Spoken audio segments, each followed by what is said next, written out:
Já comprou todas as prendas de Natal? Lembrou-se da sua? Estamos a oferecer 40 passes anuais da Zone e um deles pode ser seu. Assine hoje até 55% de desconto e habilite-se a ganhar. Tudo em observador.pt.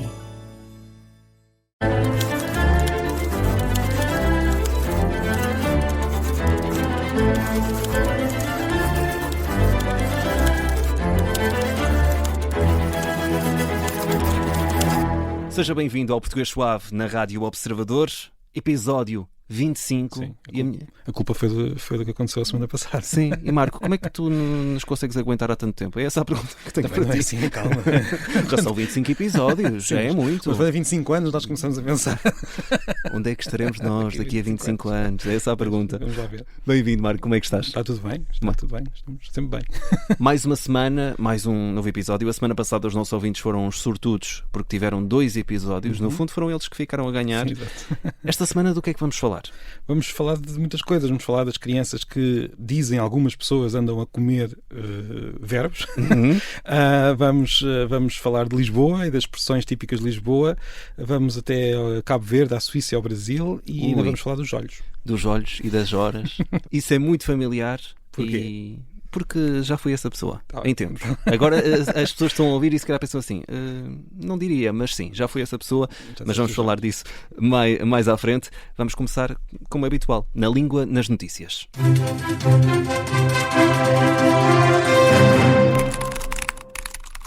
E Marco, do que é que falamos esta semana?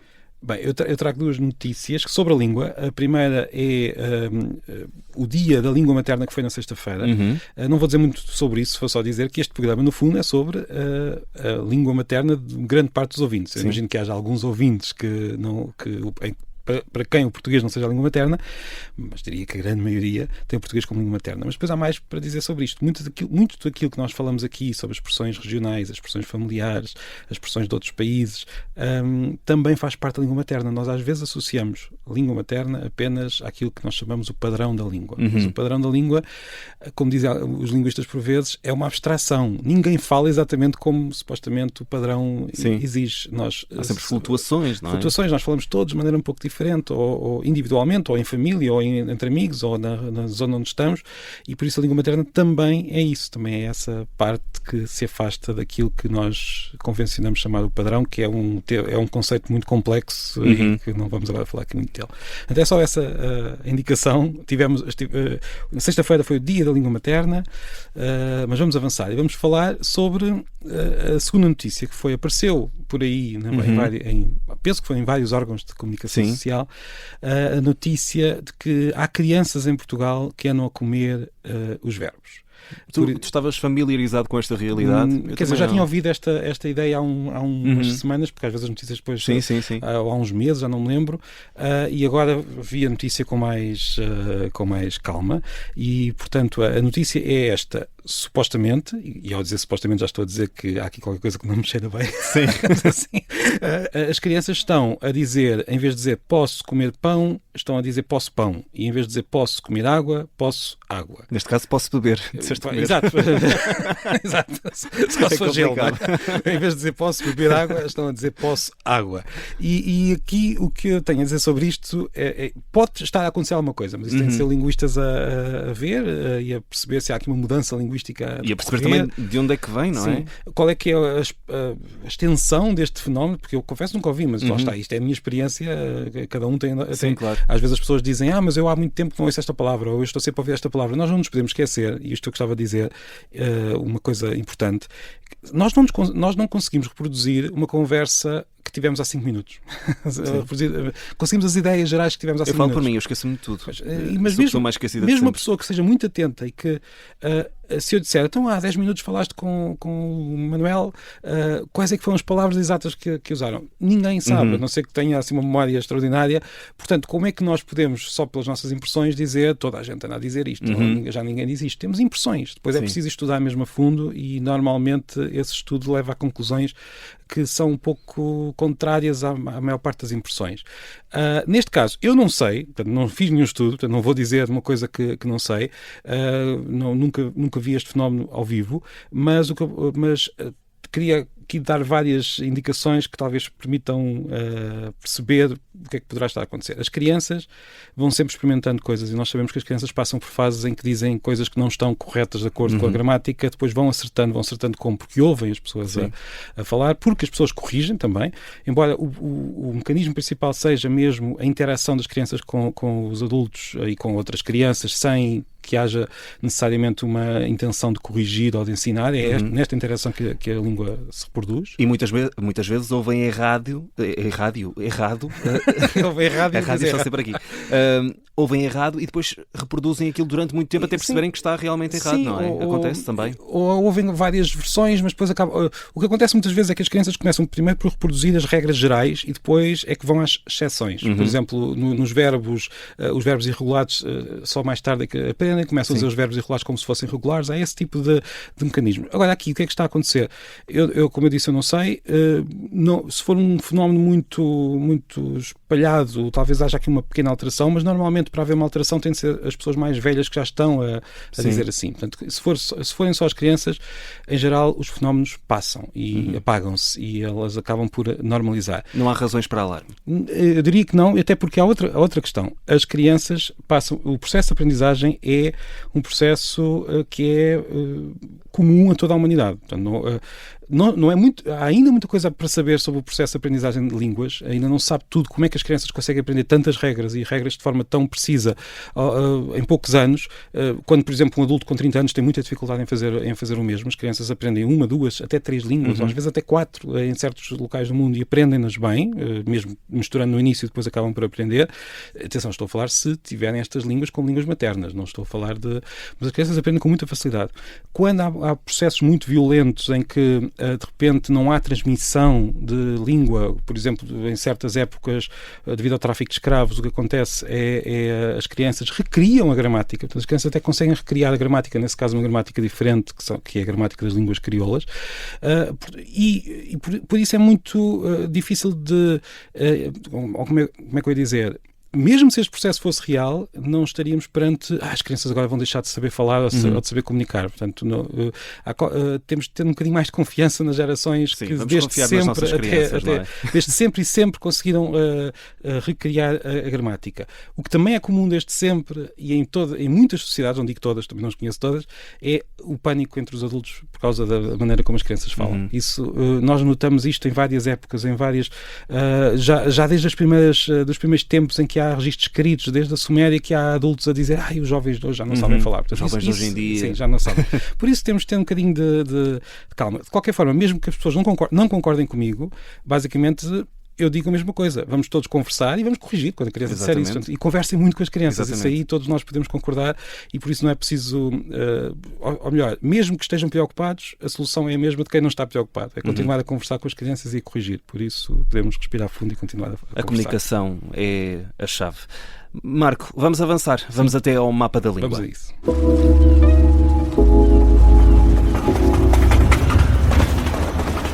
E hoje, pelo menos nós, estamos aqui em Lisboa, não vamos até muito longe, ficamos por aqui. Os nossos ouvintes é que vêm até Lisboa connosco, porque expressões lisboetas, não é? Vamos falar sobre isto. Eu pedi, como costumo fazer, e como eu já estava à espera, tive muito menos respostas do que é habitual, porque as pessoas têm muita dificuldade, e nós todos temos muita dificuldade em identificar expressões lisboetas, porque Lisboa é uma cidade muito exposta, digamos assim, na comunicação social, e então as expressões lisboetas acabam por ser conhecidas em todo o país e é muito difícil de saber isto reconhecer o que é nosso, aquilo que nós dizemos e que pode ser considerado uma expressão, não é? Exatamente. Mas Lisboa tem expressões. Lisboa tem sotaque, ao contrário do que as pessoas dizem. Sim. Sim. Portanto, as pessoas de outras zonas vão dizer, então, vê-se mesmo que é lisboeta, fala assim. Tem um sotaque que é imitado em grandes partes do país por muitas pessoas, que é, as pessoas vêm para Lisboa e passam a falar com este sotaque. Portanto, o sotaque existe. Há quem diga, isso, dizer que não se tem sotaque é simplesmente dizer que é o sotaque padrão. Mas mesmo o sotaque padrão é uma coisa muito indefinida, mas não deixa de ser um sotaque, mesmo que exista. É sempre um sotaque. Eu queria queria perguntar se tu que vens do Norte, que expressões é que associas a Lisboa? Tens assim alguma? Eu não te avisei, portanto... Não, a questão do café, que é diferente, porque aqui se diz bica, não é? Eu julgo que já se está a perder um pouco. Sim, também acho que sim. Acho que as pessoas agora vão ao café e pedem um café. Já não há essa distinção. E há aquele mito que eu não me lembro se já falámos aqui no Português Suave, de que bica vem de beba isto com açúcar. Eu tenho a impressão que já falámos alguma vez. Por acaso não me lembro. Pronto, mas há uma ideia de que a expressão bica vem de beba isto com açúcar, que não faz muito sentido, porque se a pessoa queria se o café é brasileira, que é de onde vem esta ideia, se queria avisar as pessoas para beberem isto com açúcar, não ia escrever B-I-C-A. Isso seria... eu cheguei uma vez a receber uma comunicação de João Galvão Teles, que pertence à família que criou a brasileira, que me dizia que, na verdade, a história que se conta na família é que a bica era simplesmente aquela peça de onde saía o café, e isso era a bica, e é daí que vem o termo. Pronto, bica, podemos dizer que é uma expressão muito lisboeta. Mas há mais. O que é que tu trazes? Vá. Olha, uma expressão que eu já vi pessoas quando alguém fala da maneira como os lisboetas falam, costuma sempre dizer que nós dizemos, eu não sou lisboeta, mas vivo aqui há muitos anos e tenho um sotaque parecido com o Lisboa, que é a expressão caixodré. Pois é.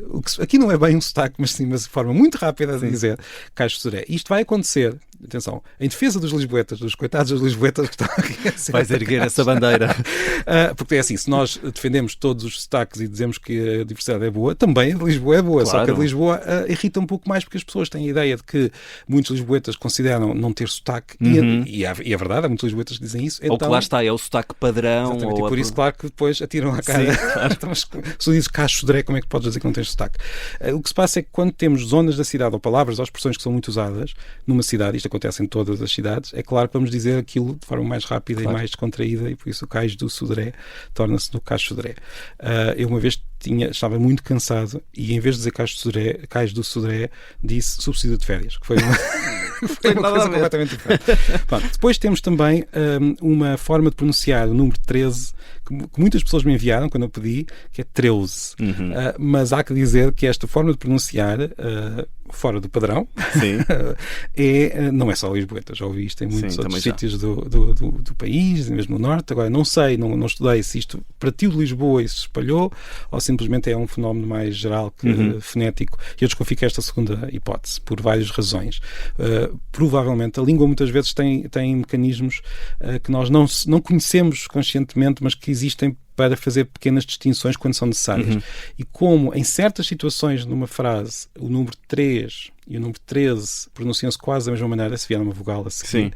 Por exemplo, se tivermos uma palavra que tem um A a seguir, por exemplo, 3 anos. Nós dizemos 13 anos. O 13 fica muito parecido com o 3. Portanto, eu desconfio, nunca fui que há aqui uma tendência natural da língua para distinguir o 13 de alguma maneira. Não é parte do padrão. Portanto, não estou a dizer que os professores portugueses devem ensinar que isto é assim que se diz, mas é um fenómeno muito comum no país, não só em Lisboa. Depois temos a forma como nós pronunciamos, e mais uma vez não é só de Lisboa, a palavra bem, que aquele ditongo acaba por ser como mãe. E há zonas do país, pensado nisso. Sim, bem, mãe, há zonas do país onde aquele bem é um bocadinho mais e que é mais distinto de mãe do que aqui em Lisboa. Mas mais uma vez, não é só Lisboa, e é por aí fora. Lisboa recebe muitas influências externas. Recebe muitas influências, influencia muito, e eu aqui, pronto, como eu disse, não recebi muitas propostas, mas podemos falar, por exemplo, de expressões como Resvés, Campo de Ourique, de certeza que começou em Lisboa. Muito essa expressão. Essa aí começou em Lisboa. E podemos também lembrar que a cidade de Lisboa é uma cidade bastante grande e que também sempre teve várias formas de falar, não há só um sotaque. Pronto, só para dizer, como não recebi muitas, se os ouvintes quiserem enviar mais, poderemos voltar a Lisboa, até porque estamos sempre aqui, não é? Nos próximos episódios. E podemos ir a outras zonas, não é? Também. Podemos.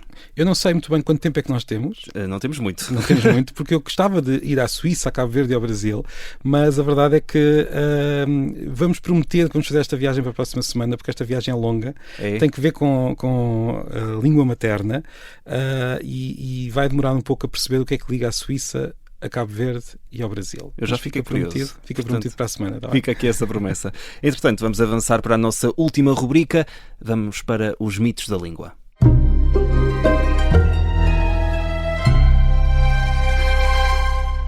E Marco, hoje vamos falar de algo que em tempos foi familiar. Já me foi familiar. E não é familiar ainda? Com os familiares? Sim. E eu muitas vezes agora sou aquela pessoa ninja da língua que corrige. Não se pode dizer os olhos. Os olhos, ainda esta semana publiquei um vídeo sobre outro fenómeno que também é mais comum, mais para o norte, que é a iágua. Sim, a iágua, sim. Já falámos disto aqui há muitos episódios. Sim. Aqui os olhos, não é só do norte, os olhos aparecem. Não, eu estudei depois também em Coimbra, e em Coimbra há muitas pessoas que dizem os olhos, também. As águas, as aulas. O que é que acontece aqui? O que é curioso é que, na verdade, nós pensamos, já recebi muitas mensagens de pessoas, porque é que há pessoas que põem um G nos olhos? Se calhar é a mesma coisa que acontece, por exemplo, com Caixo Sodré. É um bocadinho diferente no sentido em que aqui quem muda, na verdade, são as pessoas que não dizem os olhos. Pensa bem. Okay. Se nós dissermos a palavra os, o artigo definido, plural, masculino, plural, sim. E se nós dissermos isolado e com uma pausa a seguir, como é que nós dizemos? Diz lá. Isto é muito difícil para mim. Não, só os. Pronto. Tu disseste com G no fim, ou com X, depende da pessoa. Eu também digo, se eu disser só os, é os. Mas eu quase nem me apercebo isso. Nós não nos apercebemos que nós, quando temos um S no final de uma palavra, nós dizemos como se fosse um X ou um G, dependendo da pessoa, e dependendo acima de tudo do som que vem a seguir. Dependendo se é um som sonoro ou surdo, como se é dizia na linguística. Da vogal, não é? Se for uma vogal, em muitos pontos do país, nós passamos a ter um Z. E transformamos aquele G, se eu disser os, espaço, olhos. Acabam as duas palavras com um som que está ali entre o G e o X, depende da mas ao nível da fonética fica estranho dizer e fazer essa pausa assim tão grande. Exato. Nós nunca fazemos a pausa, até porque os artigos estão sempre ligados à palavra a seguir. Então, o que é que acontece? Em muitas zonas do país, aquele G é transformado, e a transformação é as pessoas que não dizem os olhos. É transformado num Z, nós dizemos os olhos. Foi assim que eu aprendi com o meu professor de rádio. Exatamente. Porque ele ensinou-me. Antes de uma vogal, tínhamos de pôr o Z. Não é? Fiz muitos exercícios na faculdade, a ler frases todas. Até tirar o G dali. Foi. Mas o que eu queria só sublinhar é que não são algumas pessoas que põem lá um G, simplesmente não o tiram. Sim. Ou seja, ele continua a estar onde está quando nós dizemos os, espaço, olhos. Quando juntamos, em Lisboa e noutras zonas, nós passamos a ter lá um Z. E há zonas onde não se transforma num Z. Agora, claro, aqui entramos outra vez na discussão do sotaque padrão. É claro que um professor de rádio vai dizer que tem de dizer os olhos. Exatamente. E porquê? Porque é assim que se diz em certas zonas do país, como Lisboa.